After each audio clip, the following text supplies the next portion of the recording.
નમસ્કાર, આપ જોઈ રહ્યા છો નેશન પ્લસ ન્યૂઝ. હું છું આપની સાથે હેતલ ભગત.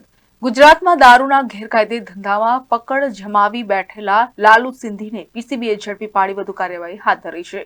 વડોદરાના બાપોદ પોલીસ સ્ટેશનની હદમાં ગત તારીખ 4 જાન્યુઆરીના રોજ સ્ટેટ મોનિટરિંગ સેલની ટીમે વહેલી શ્રી હરે એસ્ટેટમાં દરોડો પાડ્યો હતો, જેમાં સ્થળ પરથી પોલીસે ₹78 લાખનો દારૂનો જથ્થો જપ્ત કર્યો હતો.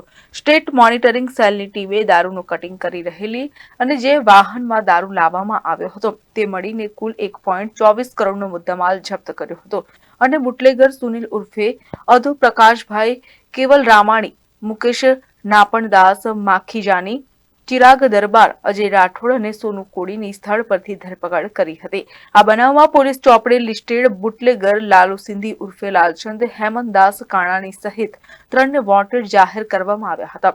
આ સમગ્ર મામલાની તપાસ વડોદરા ક્રાઇમ બ્રાન્ચને સોંપવામાં આવી હતી. તેવામાં પીસીબીને લાલુ સિંધી વારસિયા વિસ્તારમાં ફરતો હોવાની બાતમી મળી હતી, જેના આધારે પીસીબીની ટીમે પહોંચી તેને દબોચી ક્રાઇમ બ્રાન્ચને સોંપ્યો હતો.